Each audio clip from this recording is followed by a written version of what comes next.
जो है वो तीन टाइप के हम लोगों ने पढ़ चुके हैं पहले ही। मैं बताता हूँ।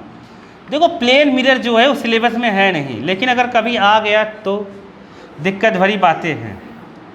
ठीक है, ये कौन सा मिरर है? कॉनकेव। ये कौन सा है?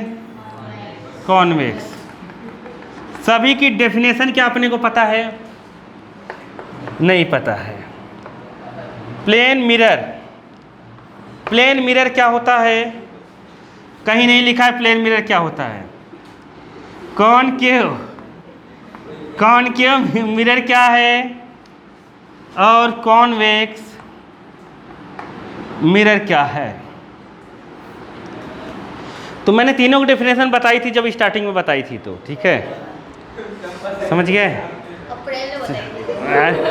रिवीजन करा चुका हूँ, रिवीजन में मुँह में मार दूंगा। अप्रैल ने बताया था, ये तीसरी बार पढ़ा रहा हूँ मैं। देखो, प्लेन मिरर जो है बालक कुछ नहीं है, एक transparent plane glass polished with silver. कोई प्लेन ग्लास ले लो, उसको किससे पॉलिश कर दो? सिल्वर से। तो क्या बन जाएगा? Plane mirror. आया समझ में कि नहीं आया? प्लेन ग्लास लो, प्लेन ग्लास, प्लेन मतलब समझ गए, उबड़ खाबड़ मत लेना, ऐसे ऐसे नहीं आया समझ में। एकदम प्लेन ग्लास लो, एक तरफ सिल्वर की पॉलिश कर दो, बन गया प्लेन मिरर। समझ गए? स्फेरिकल मिरर क्या है? ये तो प्लेन मिरर हो गया। ये दोनों किसके पार्ट हैं? स्फेरिकल मिरर के। किसके? स्फेरिकल मिरर के। तो स्फेरिकल मिरर क्या है? पहले सवाल ये उठता है क्या कि स्फेरिकल मिरर है क्या? स्फेरिकल मिरर क्या होगा? जो स्फेरिकल ग्लास से बना है। किससे बना है? समझ गए कि नहीं? तो स्फेरिकल मिरर को क्या लिखोगे अपने मन से? It is a part of spherical glass. क्या है? समझ गए कि नहीं? या हॉलो स्फेरिकल ग्लास, ऐसे मछली पालने वाला देखे होगे, ऐसे गोला वाला, अरे देखे हो नहीं? ऐसे स्फेरिकल ग्लास ले लो, उसका ऐसे पटक के फोड़ देना। पटक के क्या कर देना? फोड़ देना। उसका एक छोटा सा पीस ले लेना। छोटा सा क्या ले लेना?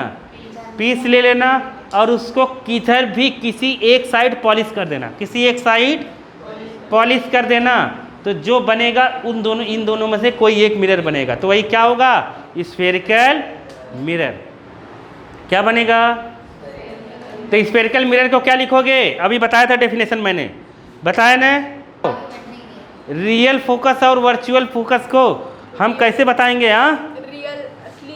रियल असली, असली असली बताएंगे हम, असली नकली। रियल फोकस का मतलब जब इमेज उल्टी बन रही है ना। हाँ ले लो, कुछ नहीं पता तुम लोगों को। हाँ बताओ। हाँ, रियल चीज को स्क्रीन पे प्राप्त करेंगे। किस पर? ये सब पेपर में आता है, आ चुका है। हंसी मजाक कर रहे हो बोर्ड में। जैसे अभी तुम लोग पेपर हो रहा है ना, कोई चीज रियल हो रही है तो उसके सामने स्क्रीन रखेंगे तो स्क्रीन पे मिलेगा। इससे पेज जल सकता है। हाथ नहीं से नहीं हो रहा है तुम्हारा? इससे पेज जल सकता है। इससे भी हम पेज को जला सकते हैं, जैसे हम मैग्नीफाइंग ग्लास से नहीं जलाते, इससे भी पेज को जला सकते हैं, क्योंकि इसका फोकस बनता है। समझ गए कि नहीं?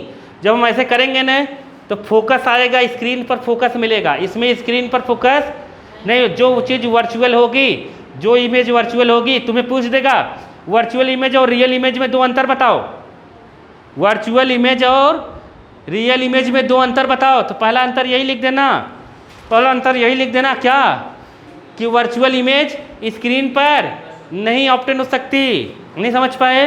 रियल इमेज हम कहाँ ऑप्टेन कर सकते हैं? स्क्रीन पर। कहाँ ऑप्टेन करेंगे? कौन? Real image. कौन? रियल इमेज स्क्रीन पे बनेगी, वर्चुअल इमेज स्क्रीन पे नहीं बनेगी। तो ऐसे रियल फोकस को हम स्क्रीन पर बना सकते हैं। अगर तुमसे पेपर में आ गया कि कॉनकेव मिरर से पेपर के छोटे पीस को जलाया जा सकता है कि नहीं जला सकता है, कहोगे यस। वो पूछेगा क्यों? वो पूछेगा क्या? क्यों जलाया, मतलब क्यों जल जाता है, ऐसा पूछ दिया अगर तुमसे, तो कैसे बताओगे क्यों जल जाता होगा? क्योंकि जो सन की इमेज बनेगी वो कहाँ बनेगी? फोकस पे। जो इमेज बनती है, जैसे हम ऐसे लगाते हैं जब न, तो किसकी इमेज बनती है? सन की। मैग्नीफाइंग ग्लास से, मैग्नीफाइंग ग्लास से जब हम ऐसे करते हैं, पेपर जलाते हैं, तो इमेज किसकी बनती है? सन की। और सन की जब इमेज बनेगी तो पेपर जलेगा। नहीं समझ पाए क्या? क्योंकि उसका टोटल जो मतलब ध्यान से सुनो, जो इतने पार्ट से सन की जो लाइट, ध्यान से सुनना कैसे जलेगी, क्योंकि पेपर में कुछ भी आ सकता है। जैसे हम कॉन्वेक्स का बताता हूँ मैं, या कॉन्केव कॉन्वेक्स, ये लेंस है ना, लेंस जानते हो कि नहीं, मैग्नीफाइंग ग्लास देखा होगा, अरे बड़ा छोटा। तो जब जैसे सन से लाइट आती है ना, तो सन से लाइट ऐसे आती है इतने पार्ट में आई। अब ये क्या काम करता है, इन सब लाइट को कन्वर्ट करके केवल फोकस में मिला देता है। मतलब देखो, जैसे यहाँ पर जो एनर्जी थी, यहाँ पर एनर्जी थी, यहाँ पर, यहाँ पर, यहाँ पर, यहाँ पर, तो इन सब की एनर्जी को कहाँ कंसंट्रेट कर दिया, उसके फोकस पर। तो इन सब की एनर्जी जब कंसंट्रेट और उसके फोकस पर होगी, फट से पेपर जल जाता है। इसलिए स्पॉट जो उसका पॉइंट जब बनाते हैं हम, वो जितना छोटा होगा ना, जितना छोटा होगा एनर्जी उतना ज़्यादा होगा। नहीं समझ पाए? क्योंकि अगर स्पॉट बड़ा बना है तब देखो पेपर नहीं चलता है। नहीं समझ पाए क्या?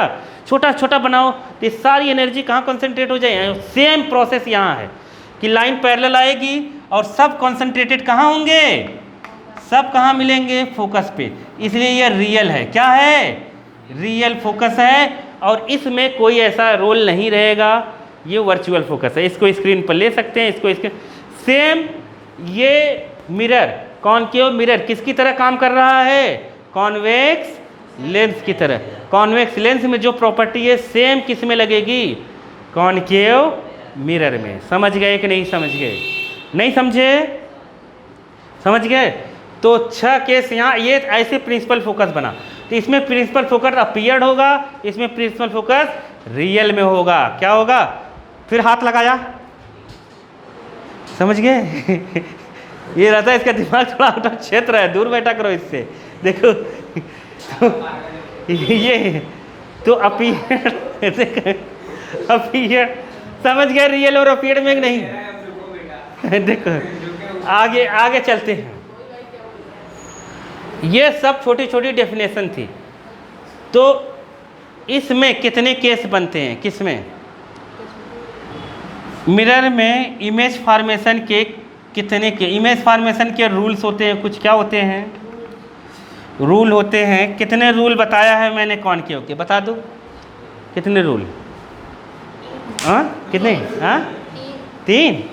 यही पढ़े हो तुम? वो सेंटर ऑफ कर्वेचर से ही वापस आएगी, ये पढ़ा है। देखा, मैं कह रहा था ना, थोड़ा सा आउट ऑफ क्षेत्र चलता है। देखो जो सेंटर ऑफ कर्वेचर से जाएगा वो ऐसे ही वापस आएगा। अब जो मैं सवाल पूछूंगा इनको आएगा थोड़ी ना, एक भी जवाब नहीं दे पाए ये तो बाबा, और कहते मुझे सब आता है, नोट्स बना के रखा है मैंने। नोट्स बनाने से कुछ नहीं होता। वो नोट्स कहाँ होने चाहिए? तुम्हारे दिमाग में। नहीं समझ पाए? नोट्स तो नेट से सर्च करोगे दुनिया भर के मिल जाएंगे। समझ गए? तुमने समझा कितना है मुद्दे की बात? वो है। तो सवाल ये है बाबा, इधर देखो, तो जो रे सेंटर ऑफ कर्वेचर से जाती है वो सेंटर ऑफ कर्वेचर से ही वापस क्यों आती है? क्योंकि कुछ हो जाता होगा। हाँ क्योंकि क्या? चौथा रूल में लिखता हूं, तब से ये सोच के बताएंगे। तुम्हें आता है क्या बालक? डाउट हो तो डाउट पूछो। तुम्हें ये सब आता है क्या? ये सब आता है? हाँ मुझे नहीं आता है, चलो ठीक है। तुम इसी क्लास में होगे ना? सेक्शन अलग है। देखो देखो अब सुनो, चौथा ये है कि जो पोल से जाएगा वो पोल से ही रिफ्लेक्ट हो जाएगा, ऐसे ही। ये सब कहानी हो क्यों रही है? ये क्यों ऐसे जाके ऐसे आ रही है? ये क्यों ऐसे जाके ऐसे आ रही है? क्यों ऐसे जाके ऐसे जा रही है? इसका तो बाबा बताएंगे। देखो तुमने कभी सोचा कि यह ऐसे ही क्यों जा रही है? ये कभी ऐसे क्यों नहीं मुड़ी, ऐसे क्यों नहीं मुड़ी? ये मैंने बताया है तुम लोगों को? नहीं बताया है? मैंने बताया है ये ऐसे क्यों नहीं मुड़ी। सोचना चाहिए ना तुम लोगों को, तभी तो तुम्हें पता चलेगा कौन सी चीज़ कैसे जानी चाहिए। अरे नहीं समझे? समझ गए? समझ गए? नहीं नहीं, मैं ये कह रहा हूँ कि ये समझ गए कि ये सोचना चाहिए तुम्हें। ये देखो, ये समझ गए ना? ये रे यहाँ से गई, यहीं से क्यों आई वापस? बताओ क्योंकि ये रे आई ऐसे ही क्यों गई, ऐसे चली गई होती है, ऐसे अच्छा लगता नहीं आया समझ में, ऐसे ही क्यों गई। ये सब सोचने वाली बात है। देखो तो तुमने पढ़ा होगा, बता वाला, पहले मार देता हूँ इनको, हाथ पे ही मारूंगा, हाथ पे ही मारूंगा मैं। हाँ क्यों गई भला बता, ये चीज़ हो क्या रही है, बात को समझो। जैसे तुमसे सवाल ये पूछा गया कि ये ऐसे जा रही है, यहीं से क्यों आ रही है, दूसरी जगह से क्यों नहीं गई, बात तो सही है, बात ये तो एकदम सही है। ऐसे क्यों नहीं मुड़ी, ऐसे क्यों नहीं मुड़ी, सही है कि नहीं है, ऐसे ही क्यों आया, क्या कन्वर्जिंग है, ये कौन सी बात हो गई। कन्वर्जिंग तो नाम बाद में रखा गया जब लाइट गई तब। कन्वर्जिंग नाम जब कन्वर्जिंग, जैसे कोई तुमसे कहे कि ये कॉनकेव मिरर को कन्वर्जिंग मिरर कहते हैं, तो तुम क्या कहोगे, क्योंकि ये लाइट को कन्वर्ज करती है, क्या लाइट को कन्वर्ज करती है, इसलिए नाम इसका क्या है, कन्वर्जिंग मिरर। कन्वर्ज करके एक ही पॉइंट पर मिलाती है। अब सुनो बात को, तो जब सवाल पूछा जाए और अपने को सवाल ना आए पेपर में, मान लो कुछ पेपर में एकदम ऐसा सवाल पूछ दिया महारद्दी है लेकिन अपने को बन नहीं रहा है, तो सबसे पहला काम यही रहेगा कि ये सोचो कि ये हो क्या रहा है। तो तुम देखोगे ये रिफ्लेक्शन हो रहा है, क्या हो रहा है, तो तुम ये सोचो कि क्या रिफ्लेक्शन के कोई नियम है, क्या है रिफ्लेक्शन का कोई नियम है, क्या लॉ है रिफ्लेक्शन का, तो उसी लॉ से ये क्या हो रहा होगा, रिफ्लेक्ट हो रहा होगा। नहीं तो कोई ऐसा नियम बना होगा ना कि लाइट आएगी टकराएगी जाएगी कहाँ, इंसान को कैसे पता चलेगा, नहीं पता चल पाएगा ना, नहीं समझ पाए। तो पता करने के लिए उन्होंने नियम बना दिया। जैसे लाइट यहाँ आई, अब तो तुम कहोगे इधर गई, अब लोग तो यही पूछेंगे ना इधर ही क्यों गई, नहीं आया समझ में, समझ गए, ऐसे क्यों नहीं गई, फिक्स है इसका रास्ता, फिक्स है बालक। तुम इधर अगर ये लाइट आई ना, इसका पाथ एक ही होगा, इधर नहीं कर सकते हम, जबरदस्ती जबरदस्ती कर ही नहीं सकते, इसका एक ही होगा पाथ। तो अब मुद्दा यह है कि इधर ही क्यों गई, तो उन्होंने लॉ बनाया, क्या बनाया, लॉ ऑफ रिफ्लेक्शन। ये कहता है कि नॉर्मल ड्रॉ करो, पहले जो स्क्रीन है ना, जो स्क्रीन है, लॉ ऑफ रिफ्लेक्शन पढ़े हम लोग, लॉ ऑफ रिफ्लेक्शन पढ़े होंगे हम लोग, पढ़े होंगे नहीं, वेरी गुड, देश तरक्की पे है। चलो लॉ ऑफ रिफ्लेक्शन पेज पर लेटन लग रहे, अभी कल परसों बताया था लॉ ऑफ रिफ्लेक्शन, बताया था ना, उसमें एक लॉ तो रिफ्लेक्शन का ही होता है। तो गधी है, मैं बता रहा हूँ तुम लोगों को, लॉ ऑफ रिफ्लेक्शन क्या है, रिफ्लेक्शन। ये बुक में भी अपने दिया हुआ है, चिंता करने की जरूरत नहीं है, बुक में दिया है ना। देखो लॉ ऑफ रिफ्लेक्शन होता क्या है, रिफ्लेक्शन क्या होता है पता है कि नहीं, रिफ्लेक्शन पता है, बताओ वाले, रिफ्लेक्शन क्या होता है। रिफ्लेक्शन कहाँ होता है, हर उस ओपेक ऑब्जेक्ट में होता है। ओपेक ऑब्जेक्ट मतलब समझते हो नहीं, जो ट्रांसपेरेंट ना हो, जिससे लाइट आर पार ना जा सके, उस हर जगह क्या होता है, रिफ्लेक्शन। रिफ्लेक्शन जरूर थोड़ी ना मिरर में ही होगा, रिफ्लेक्शन हर जगह होता है, यहाँ बोर्ड में भी हो रहा है, क्या हो रहा है, वो हर जगह रिफ्लेक्शन हो रहा है, बोर्ड में भी, बोर्ड से लाइट रिफ्लेक्ट हो रही है, तुम हाँ तभी तो दिख रहा है, बोर्ड से लाइट रिफ्लेक्ट हो रही तभी तो दिख रहा है। इनका कहने का मतलब है, इसका क्या तात्पर्य हुआ, क्या तात्पर्य हुआ इसका, बोर्ड से लाइट रिफ्लेक्ट हो रही है और बोर्ड अपने को दिख रहा है, इसका क्या मतलब हुआ, हो गया हाँ, बोर्ड अपने को दिख रहा है, लाइट रिफ्लेक्ट, हर लाइट, हर उस जो ट्रांसपेरेंट मीडियम नहीं होगा हर जगह से लाइट रिफ्लेक्ट होगी। तो ही तुमसे पूछे क्या ट्रांसपेरेंट मीडियम से भी लाइट रिफ्लेक्ट होगी, यस, ट्रांसपेरेंट मीडियम से भी लाइट रिफ्लेक्ट होता है। तुम देखोगे गाड़ी का कांच लगा है ट्रांसपेरेंट, लेकिन तुम देखोगे जब उस पर, तो तुम्हारी उसमें इमेज दिखती है, दिखती है कि नहीं दिखती है, एकदम ट्रांसपेरेंट रहती है तब भी इमेज दिखती है। तो इसका मतलब वहाँ रिफ्लेक्शन हो रहा है, क्या हो रहा है, जहाँ रिफ्लेक्शन नहीं होगा वहाँ तुम्हारी इमेज नहीं दिखेगी। नहीं समझ पाए, नहीं समझ पाए, समझ गए ना, जहाँ जहाँ इमेज तुम्हारी दिख रही है वहाँ रिफ्लेक्शन हो रहा है। क्या यहाँ इमेज नहीं दिख रही है तो क्या यहाँ रिफ्लेक्शन नहीं हो रहा है, यहाँ भी रिफ्लेक्शन हो रहा है। कैसे? हाँ, शैडो भी रिफ्लेक्शन से दिखेगा। नहीं समझ पाए? शैडो क्या देखेंगे हम लोग? शैडो हम लोग नहीं देखते हैं। हम लोग क्या देखते हैं? शैडो तो कोई देख ही नहीं सकता। शैडो एक इमेजिनरी चीज़ है। हम शैडो नहीं देखते हैं, हम नीचे का ऑब्जेक्ट देखते हैं। क्या देखते हैं? नीचे का ऑब्जेक्ट, वहाँ उतनी लाइट नहीं पहुँच पाती, वहाँ के ऑब्जेक्ट नहीं दिखता उतना तेज़ी से, बस उसे ही कहते हैं शैडो। उसे ही क्या कहते हैं? शैडो। नहीं आया समझ में? समझ आए? जैसे मैंने ऐसे हाथ लगा दिया, अब जो लाइट नीचे पहुँचने वाली थी वो यहाँ पहुँच रही है, तो मतलब नीचे का क्लियर दिखेगा नहीं, नीचे का उतना क्लियर नहीं दिखेगा जितना दूसरा दिख रहा है, तो वही अनक्लियर वाले पोर्शन को ही क्या कह दिए? शैडो। नहीं समझ पाए? शैडो इमेज नहीं है, शैडो इमेज नहीं है, शैडो इमेज नहीं है बाबा, ठीक है। तो लाइट आई, हर जगह लाइट का रिफ्लेक्शन हो रहा है, चाहे मिरर हो चाहे ना हो, समझ गए? तो लाइट जब आती है तो वो टकरा के उसी मीडियम में वापस जाती है। तो लोगों ने ये सोचा कि क्या हम लाइट ऐसे रिफ्लेक्ट होकर हर जगह से जा रही होगी? हाँ, हर जगह से जा रही होगी। तो एक ही लाइट, एक ही रे दो जगह से नहीं जा सकती। एक ही रे किधर से जाएगी?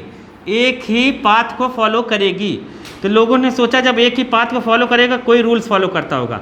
तो एक्सपेरिमेंट करके लोगों ने देखा कि यहाँ एक जिस पॉइंट पर ये मिलता है, इसे कहते हैं पॉइंट ऑफ इंसिडेंट। क्या कहते हैं?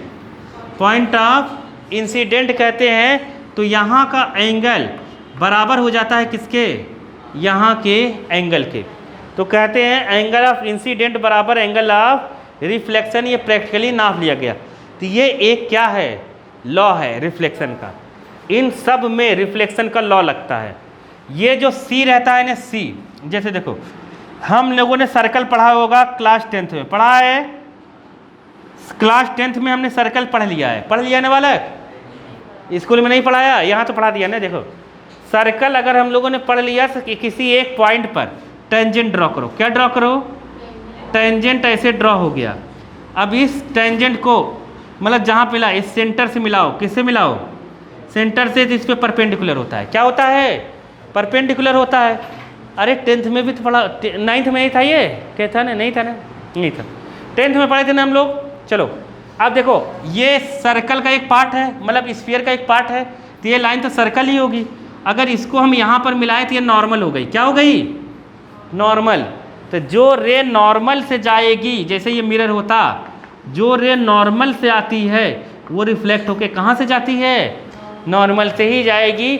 यहाँ आई और आर 0 0 होगा। आई और आर क्या होगा? 0 0। इसलिए जो रे सेंटर ऑफ कर्वेचर से जाती है वो सेंटर ऑफ कर्वेचर से ही क्या होता है? वापस आता है। नहीं समझे? इसलिए ये सब घटनाएं हैं। यहाँ से हम मिलाएं, यहाँ पे जो आई बनेगा ये आर बराबर होगा। यहाँ पर भी हम मिलाएं सेंटर ऑफ कर्वेचर से, यहाँ जो आई बनेगा यहाँ आर वो बराबर होगा। यहाँ पर भी जितना आई इधर बनाकर आएगा उतने से ही जाएगा। ये मनमानी नहीं जा सकता। समझ गए कि नहीं? लॉ के अकॉर्डिंग ही रिफ्लेक्शन होता है, चाहे रिफ्लेक्शन रेगुलर हो चाहे इरेगुलर। रेगुलर रिफ्लेक्शन किस में होता है? हाईली पॉलिश्ड सरफेस पर। इसमें क्या हो रहा है बोर्ड में? Irregular reflection. इसमें तुम्हारी इमेज नहीं दिखती। जिसमें जितनी क्लीन इमेज दिखेगी